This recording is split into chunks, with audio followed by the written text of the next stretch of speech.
Anne-Maria Monteras de Saxé s'étant excusée de ne pouvant participer, nous accueillons Christine Schibler, qui est directrice du pôle établissement de santé à la RS Île-de-France.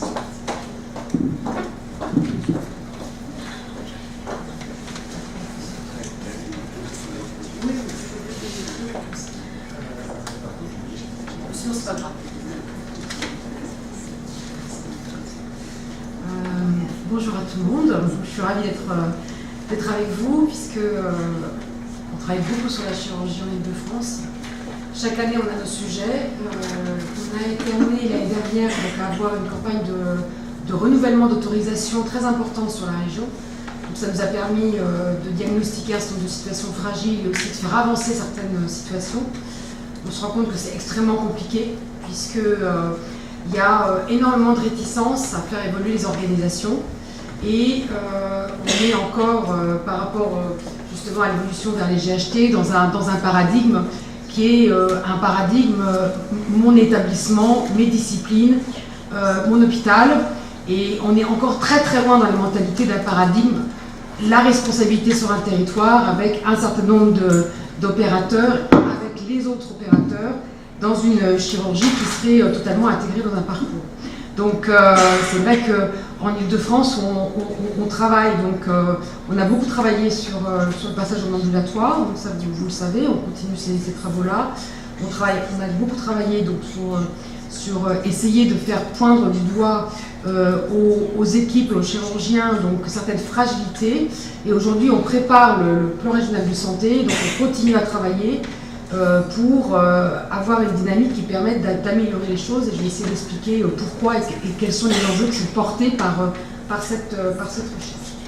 Donc aujourd'hui, je voudrais vous présenter rapidement, vous dire quelques caractéristiques de l'Île-de-France, vous présenter un peu les enjeux tels que nous les vivons, vous faire un petit retour très bref sur aujourd'hui la chirurgie dans les projets médicaux partagés de nos GHT, où est-ce qu'on en est. Je pense que ça vous intéressera. Je vous ferai part des avancées, mais aussi de mes petits regrets. Hein. Et puis, enfin, j'aborderai donc le point sur enjeux de réorganisation et investissement, puisque de tout ça découlent des vrais enjeux dans un contexte financier, de financement qui est quand même extrêmement complexe, et une raréfaction des aides à l'investissement. Donc, en Île-de-France, nous avons 15 groupements hospitaliers de territoire. Sur ces 15, d'abord, première chose, comme vous le savez, la PHP n'est pas dans un groupement hospitalier de territoire. Il a été jugé que sa situation était particulière et donc il est associé à chacun des 15 GHT, mais il n'est pas membre de ces GHT. Sur ces 15 GHT, on en a 3 qu'on va tout de suite mettre de côté puisque ce n'est pas dans nos vifs de sujet. C'est celles qui sont spécialisées en santé mentale, donc le GHT psychiatrie Île-de-France, le 94 autour de Paul Guiraud, Fondation Valais et Eras, et puis on va dire Saint-Maurice, les Murets qui sont une situation particulière. Donc il en reste 12, et sur ces 12, on avait décidé en Île-de-France, même si le PMP prévoit de balayer l'ensemble du projet médical partagé, l'ensemble des disciplines, on avait quand même décidé que nous on souhaitait au niveau de l'agence qu'il y ait certains focus qui soient particulièrement faits sur des disciplines sur lesquelles on avait diagnostiqué des difficultés. Et donc la chirurgie faisait partie de ces prescriptions de l'agence. On a anticipé la démarche de constitution de GHT, puisque nous on avait commencé dès décembre 2014 à parler avec les établissements pour savoir quel périmètre, avec qui, comment, pourquoi faire. Il faut souligner que les GHT en Île-de-France présentent une particularité, c'est qu'il y a probablement en moyenne et en grande couronne quelques modèles qui sont type province, c'est-à-dire avec un gros CH et des CH plus satellitaires de plus petite taille, mais on a aussi des GHT avec des monstres hospitaliers, hein, puisque c'est vraiment des très très gros établissements hospitaliers. Je pense par exemple, et je donne comme exemple, Saint-Denis et l'hôpital de Gonesse. Vous voyez la taille des établissements, c'est des établissements qui sont de taille assez considérable. Donc du coup, on a une grande hétérogénéité de situations. La constitution est faite, les établissements supports sont désignés. Il y a quelques, comment dirais-je, quand on a rencontré l'ensemble des groupements ces 4 dernières semaines. Ce qu'on peut en dire, c'est que sur les 14, on a 7 GHT qui sont particulièrement bien en avance, avec pour certaines une vraie réflexion sur leur gouvernance interne, un projet de direction commune, et pour d'autres une vraie réflexion sur le travail en réseau avec leur environnement. Donc des petits plus, on va dire, de qualité qui sont différents selon les GHT, mais on peut dire qu'on a 7 qui sont vraiment, qui ont vraiment passé la seconde, hein, comme on dit. Il y en a 3 qui sont dans le rouge. Alors une, tout simplement parce que c'est un GHT qui s'est constitué plus tardivement, donc on va dire que c'est contextuel. Et puis deux GHT qui sont en difficulté de gouvernance. Bon, et là, il faudra qu'on voit, on va essayer d'accompagner plus particulièrement ces GHT pour les faire progresser, mais effectivement, c'est un peu plus compliqué. Donc, comme tout à l'heure, vous l'avez vu sur les cartes que le docteur Brigitte Thomsey-Hubert vous a présentées.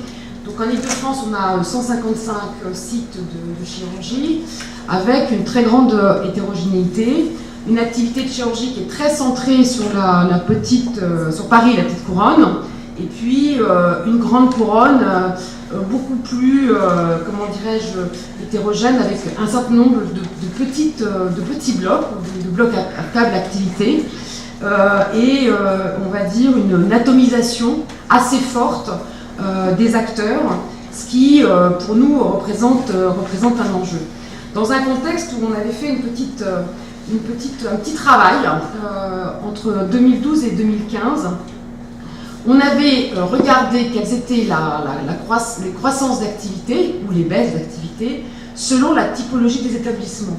C'est-à-dire qu'on avait classé les établissements qui faisaient moins de 2500 interventions, ceux qui faisaient plus de 2500 interventions, avant bien entendu, ceux qui faisaient plus de 4500, plus de 6000 et ceux qui faisaient plus de 10 000 interventions.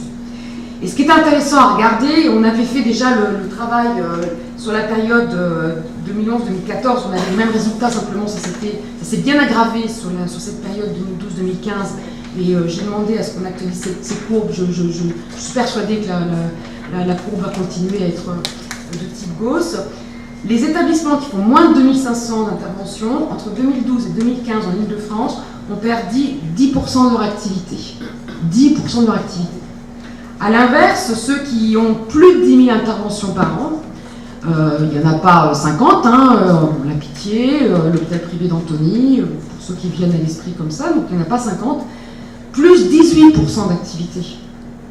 Et ceux qui sont dans une ligne, on va dire plus de 4500, plus de 6000, en dessous de 10 000, les variations sont entre 4 et 5%.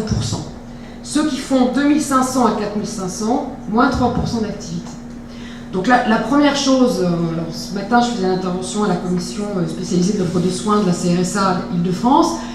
J'aurais expliqué, vous pouvez dire tout ce que vous voulez, penser tout ce que vous voulez, de toute façon, vous l'avez dit un peu tout à l'heure, c'est-à-dire que les professionnels, ils marchent au projet et ils marchent avec leurs pieds, et ils vont aller travailler là où ils ont envie de travailler, avec des projets intéressants, et dans des qualités de travail effectivement intéressantes. Je suis madame avec une intervention juste avant moi.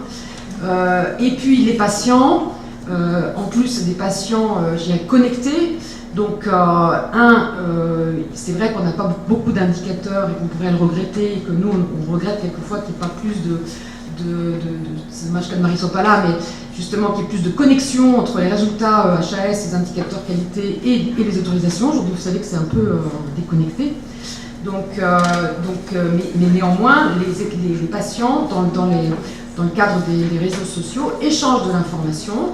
Et ça, la réticence à la conduite du changement existera certes, mais eux, ils continueront à discuter sur les forums, et tous les nettoyages n'y suffiront pas. Et donc, les activités risquent de continuer de baisser dans les petites chirurgies. Donc, comme il y a une atomisation, notamment sur la moyenne à la grande couronne, avec des petites chirurgies, notamment dans les établissements, enfin surtout dans les établissements publics, c'est vrai que ça pose la question de leur restructuration et donc de ce qu'ils ont écrit dans le PMP.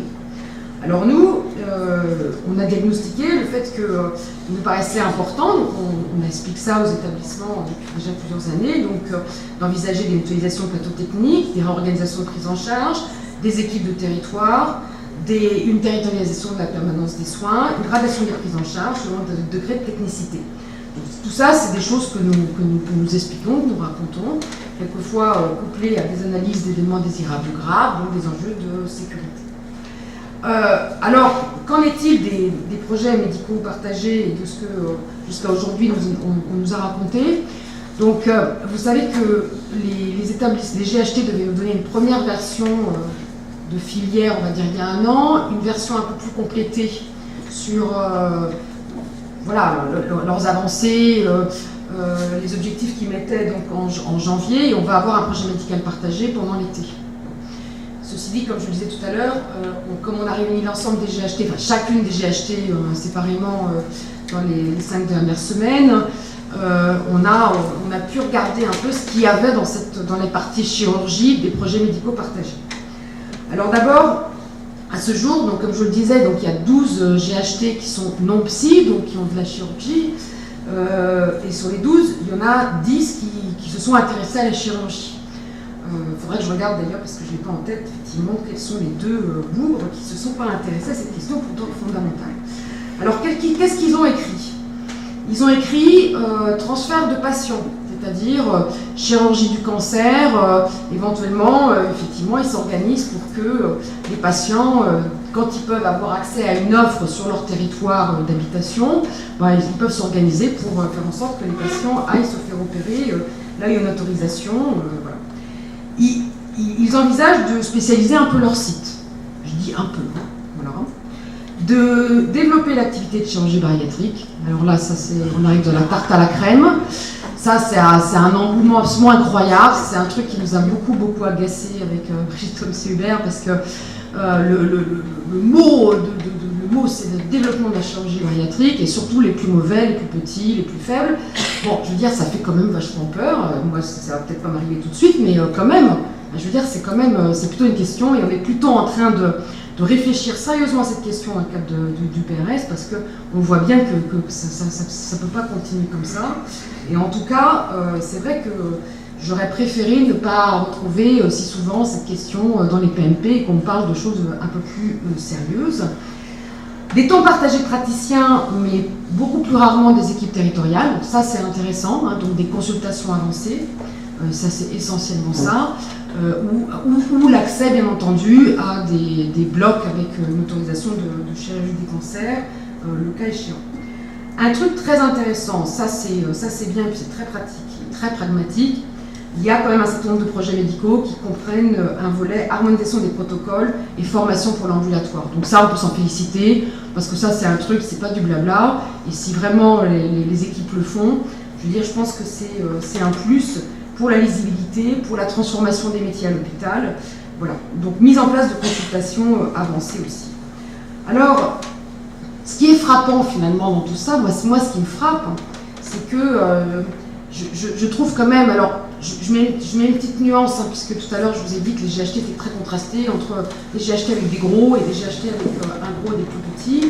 Donc quand on voit plutôt, on va dire, la moyenne et la grande couronne, je caractériserais donc cette partie sur la chirurgie des PMP un peu défensif.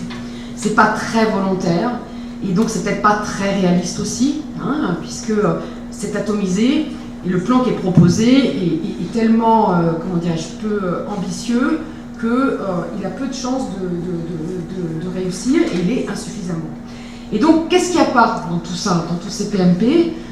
Et ça, il faudra qu'on le fasse aussi pour les autres disciplines, mais on vient d'avoir ces informations, donc je n'ai pas pu aller plus avant. Mais ce qui est intéressant, c'est de voir qu'il n'y a pas de gradation de soins.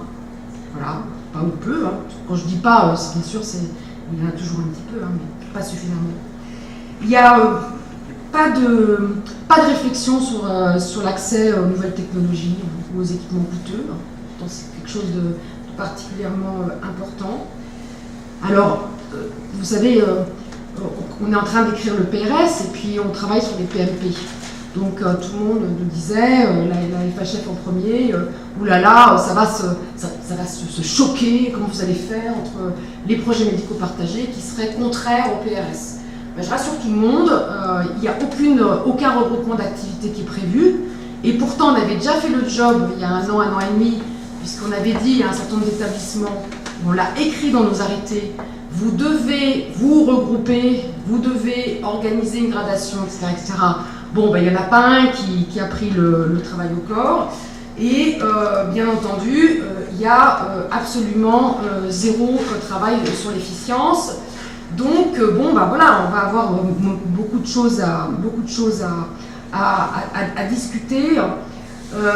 Il y a quand même un PMP, ça c'est intéressant, qui s'est intéressé à la prise en charge de la chirurgie de la personne âgée en urgence. Donc ça c'est un point que j'ai trouvé très positif.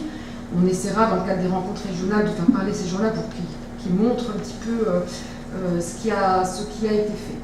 Alors par contre sur la permanence des soins, on a une démarche d'évaluation, comme l'a dit Sylvia tout à l'heure, de la permanence des soins depuis à peu près un peu plus de 18 mois, c'est lent, douloureux.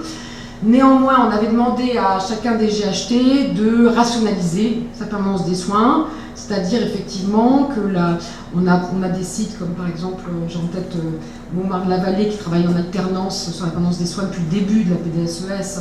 On a demandé à l'ensemble de nos GHT de prévoir une modification de la permanence des soins pour l'optimiser et surtout qu'il y ait moins de dépenses de ressources médicales rares et absolument inutiles, vu les chiffres que vous avez vus tout à l'heure, puisqu'on a beaucoup trop de sites PDSES. Donc là, le travail a été fait dans le cadre des PMP, pas toujours, donc on a des étapes intermédiaires où on écrit aux GHT pour leur dire ce qui nous paraissait important. Donc normalement, là en juillet, on devrait avoir, on aura, je suis sûre, l'ensemble de la réorganisation de la PDSES par le biais de PMP. Donc ça c'est déjà pas mal, hein, parce que il y a beaucoup de communautés qui s'accrochent à la PDSES, elles ne font pas d'activité, ou elles n'ont même pas de PDSES, mais elles en font quand même. Ça c'est vraiment les meilleurs en général.